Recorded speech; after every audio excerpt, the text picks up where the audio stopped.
ancienne secrétaire d'État chargée de l'égalité entre les femmes et les hommes au sein des deux gouvernements Philippe, de 2017 à 2020, Marlène Schiappa a un avis bien tranché sur l'avenir politique d'Adrien Quatennens. Interrogée par Paris Match en marge d'un déplacement à l'ONU à New York, ce mardi 20 décembre, cette dernière estime que le retour de l'élu LFI, en tant que parlementaire, devrait être inenvisageable.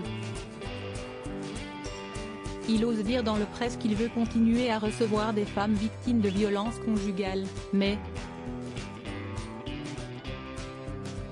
je ne connais pas une femme victime de ces faits qui ait envie d'aller se confier à un homme jugé coupable d'avoir frappé sa femme et de l'avoir harcelée téléphoniquement, souligne-t-elle.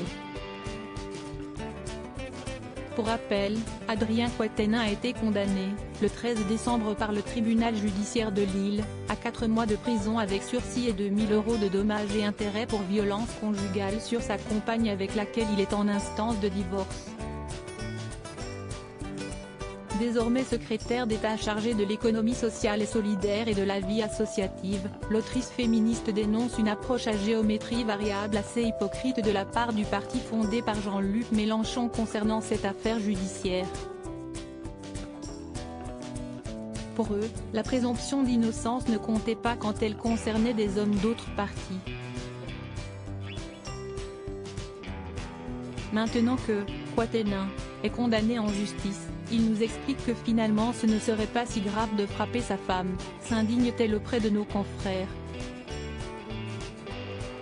Marlène Schiappa, Julie Gaillet, Sophie Marceau, retour sur leur engagement pour les droits des femmes. Fais ce que je dis, mais ne fais pas ce que je fais. Marlène Schiappa n'est pas la seule à réclamer le départ définitif d'Adrien Quatennens de l'Assemblée nationale et plus généralement de la scène politique.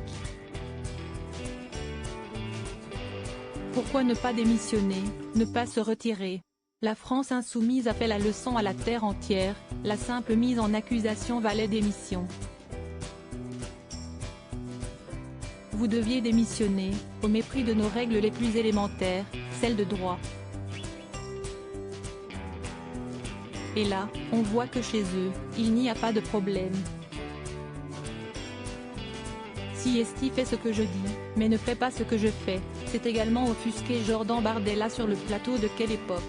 France 2, le 17 décembre. Article écrit en collaboration avec 6 médias.